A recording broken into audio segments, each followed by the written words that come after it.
আমাৰ বিয়নী যাবৰে হ'ল এতিয়া দুলীয়াজানলৈ। Hello' everyone, welcome back to my channel Murali Asim. মই মল্লিকাই আকৌ এটা নতুন ব্লগ লৈ আপোনালোকৰ মাজত আহি গ'লোঁ। এয়া আমাৰ হান্তাৰে মই কিনো বকি আছোঁ, মুখৰ ফালে ভেবা লাগি চাই আছে। Good morning everyone. ধুনীয়া ধুনীয়া বিউটিফুল ৰাতিপুৱা। আজি ৰাতিপুৱাই ব্লগটো আৰম্ভ কৰিলোঁ, কিয়নো আমাৰ ঘৰলৈ যোৱাকালি ৰাতিয়ে মোৰ বিয়নী আহিছে, তাৰমানে মোৰ বোৱাৰীৰ মাক। চাওকচোন মোৰ আগফালটো কিমান ধুনীয়া লাগিছে নহয়নে বন্ধুসকল। আৰ্টিফিচিয়েল ফুল, অৰিজিনেল ফুল চব মিলি একেবাৰে মোৰ বাৰাণ্ডাখন ধুনীয়া লাগিছে। আৰু এণ্ট্ৰি ছাইডটো ধুনীয়া লাগিলে বহুত ভাল লাগে হয়নে বন্ধুসকল। কাৰোবাৰ ঘৰত যদি এনেকুৱা ধুনীয়াকৈ সজাই থয় ন এণ্ট্ৰি ছাইডটো, বহুত ভাল লাগে।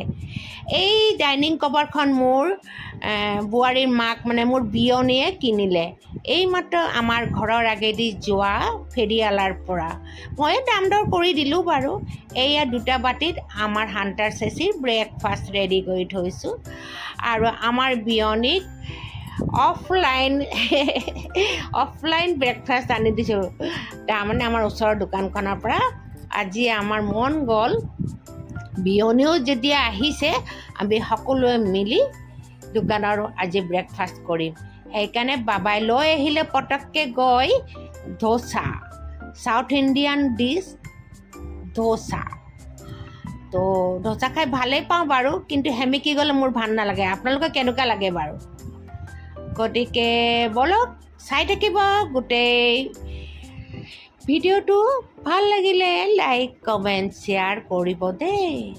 বলক মই বহিছোঁ, অকণমান খাওঁ এতিয়া।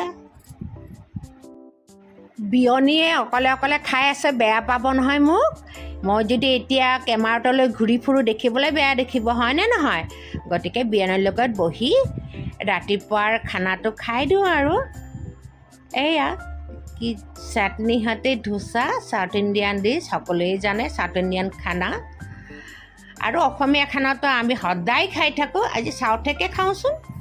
সোনকালে খাই লওঁ ব্ৰেকফাষ্টটো, কাৰণ আমি মানে মই আৰু বিয়নী এতিয়া আমাৰ নিজৰ পাৰ্লাৰখনলৈ যাম, চেলুনখনলৈ। ভিডিঅ' হৈছিল নে নাই বাৰু গমেই নাপাওঁ। তাৰপিছত এই বৰ বেয়া পাওঁ দে কাটিব আৰু বাচন ধুবলৈ, জানিব বেয়া নাপাওঁ।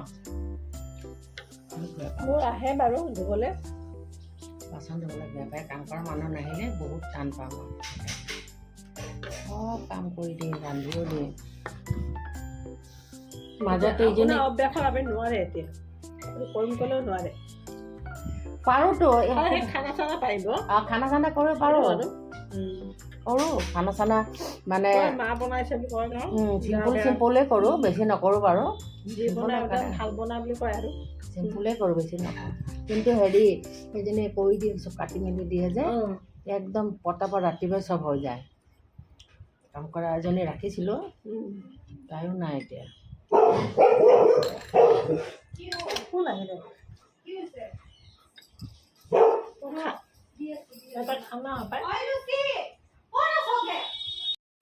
এয়া আমি আহি পালোহি আমাৰ চেলুনখনলৈ। দুইজনীয়ে ভাবিছোঁ কিবা কিবি কৰিম আৰু, মানে চুলিত কালাৰ কৰিম, অকণমান মানে নিজকে সজাম আৰু সেই বুলিয়ে আহিলোঁ। ভাবিছোঁ কি কৰিম কি নকৰিম। এয়া আমাৰ বিয়নী বহি মূৰ চুচি আছে। এইয়া গধূলি ওলাই আহিলোঁ অকণমান বিয়নীক লৈ। ভাবিলোঁ অকণমান যেতিয়া বাহিৰত ওলাইছোঁৱেই তো ডিনাৰখিনি কৰিয়ে যাওঁ। মোক চাট দিছে দেই মোৰ বিয়নীয়ে, মই যি কওঁ তাকে মানে মোক লগ দিছে আৰু। এয়া আমি সকলোৱে মিলি, মোৰ বোৱাৰী, মোৰ ডাঙৰ বেটা মই এনেকৈ গোটেইকেইটাই যেতিয়া বাহিৰত ওলাইছে ভাবিলোঁ অকণমান মানে চিম্পুল কিবা এটা খাই যাওঁ আৰু ডিনাৰত। এয়া আমি অৰ্ডাৰ দিলোঁ। এইখন হোটেলখন ৰেষ্টুৰেণ্টখন হ'ল অতুল লহকৰ। সকলোৱে হয়তো চিনি পায়, আছাম ফেমাছ চেফ হয়, অতুল লহকৰৰ ৰেষ্টুৰেণ্ট হয় এইখন।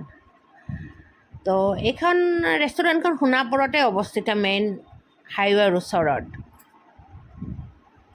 গোটেইখন আপোনাক ঘূৰাই দেখাইছোঁ। ডেক'ৰেটটো বৰ ধুনীয়াকৈ সজাই থৈছে, একদম মানে থলুৱা সজোৱা যাক কয়, একদম মানে আছামৰ যিটো অসমৰ যিটো কৃষ্টি,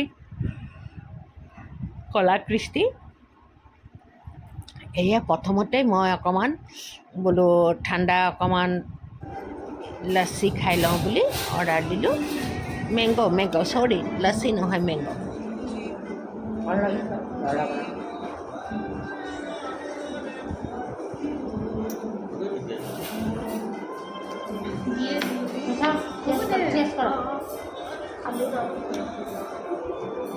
ইয়াত আছিলে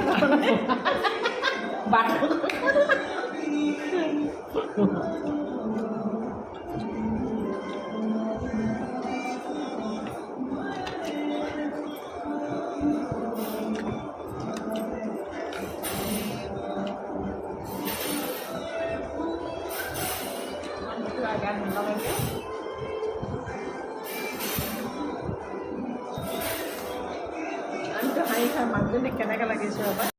আমাৰ যেনিবা ষ্টাৰ্টাৰটো খোৱা হৈ গ'ল। এতিয়া বাবা আৰু ধুনুৱে ভাবিছে মেইন কৰ্চটোত কি খাম।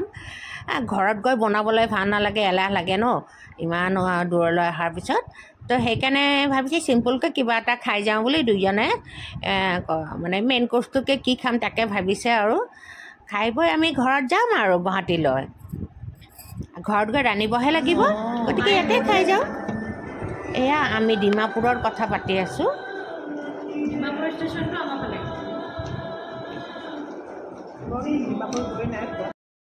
ৰেষ্টুৰেণ্টখনত খুব ধুনীয়া গান এটা বাজি আছে, একদম লাইট মিউজিকত। কিন্তু সেই কপিৰাইট লাগে বুলি মই কাটি দিব লগা হ'ল, সেইকাৰণে মিউট কৰি দিব লগা হ'ল। নহ'লে আমি কি কথা পাতিছোঁ আপোনালোকেও শুনা পালে হয়, ভাল লাগিলে হয়। তো দুইজনী হাঁহি আছোঁ আৰু মানে এইটো ষ্টাৰ্টাৰ বুলি খাই আছোঁ আৰু মেইন কৰ্চত আপোনাক দেখালৈ সিহঁতে মানে ভাবি আছে কি দিব কি নিদিব। এটা চিম্পুল কিবা খানা এটা খাই ডিনাৰ কৰি আমি গুৱাহাটীলৈ যামগৈ। তো ইয়াত এটা স্পেচিয়েল এটা ইয়াৰে নিজাববীয়াকৈ বনোৱা এটা আইচক্ৰীম আছে, যিটো নেকি ভীমকলৰে বনায় আৰু ব্ৰুম দিয়ে ওপৰত। এইটো মই ক'তো খাই পোৱা নাই, ইয়াতেই প্ৰথম খালোঁ আৰু বেয়া লগা নাই। এটা কলৰ মানে গোন্ধ এটাতো থাকিবই, সেইটো আছে।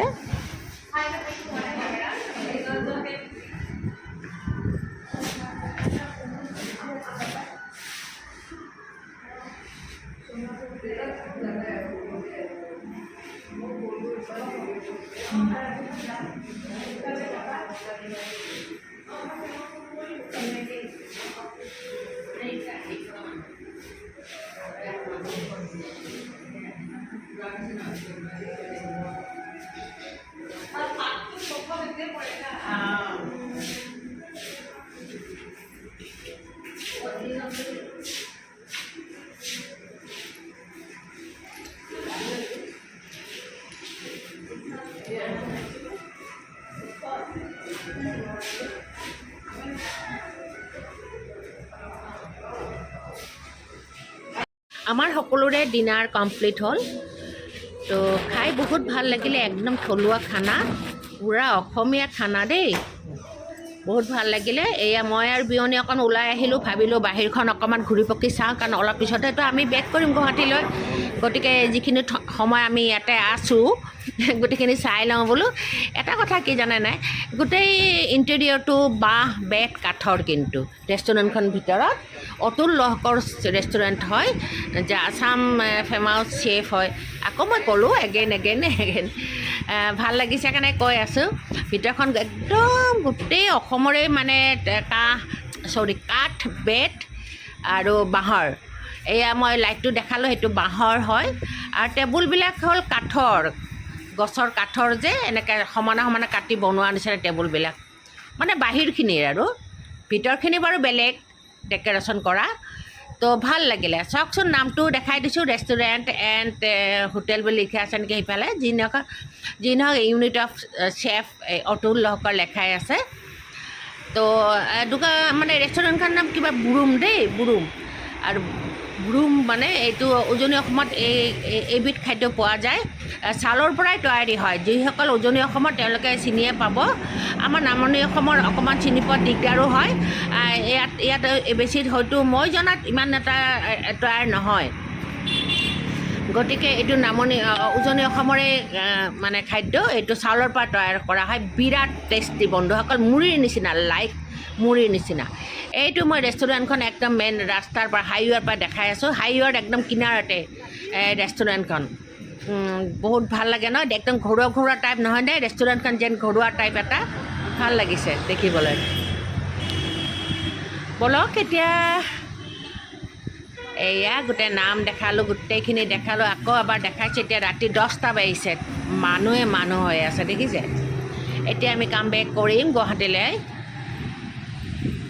সেইখিনি দেখাইছে, সেইখিনি কি বস্তু, সেইখিনি ঝিকমিকাই আছে যে। আপোনালোকক ব'লক, আমি এইফালেদিয়ে যাম এতিয়া গুৱাহাটীলৈ। এইটো হ'ল হাইৱে 37।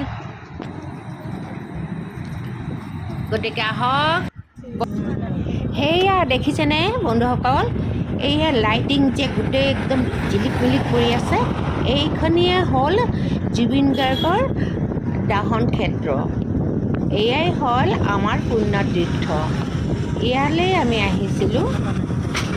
চাওকচোন বন্ধুসকল, মই ইটো ৰাস্তাৰ পৰা দেখাই আছোঁ। মোৰ বেলেগ এটা ব্লগত পাব গোটেইখিনি। এইখিনি হ'ল জুবিন ক্ষেত্ৰ। আমি ক্ৰছ কৰিলোঁ জুবিন ক্ষেত্ৰ। আমাৰ বিয়নী যাবৰে হ'ল এতিয়া দুলীয়াজানলৈ।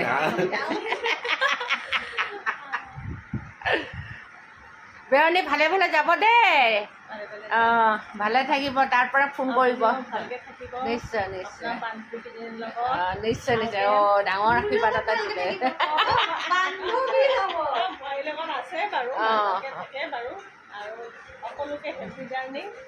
নিশ্চয় নিশ্চয়, আপোনাকো হেপী জাৰ্ণি।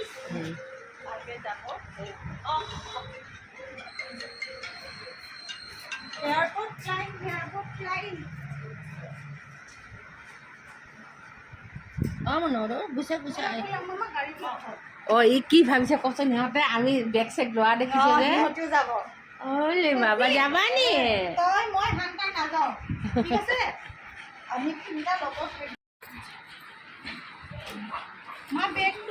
ৰ'বা, মিঠু লৈ যাব, ৰ'বা। মিথিলা,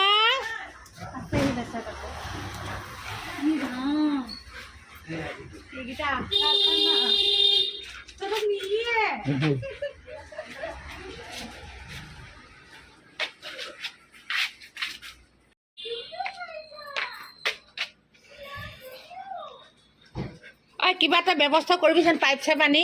এই পানী ৰাস্তাত পৰি থাকিলে বহুত বেয়া লাগে দেই। বেলেগৰ পানী অঁ, বহুত বেয়া লাগে এনেকৈ পানী পৰি থাকিলে। চাচোন, চব ৰাস্তা হেৰি ইয়াতে পানী পৰি আছে। তো বেয়া দেখি নাই, বেলেগৰ দুৱাৰমুখখন তিতি থাকে।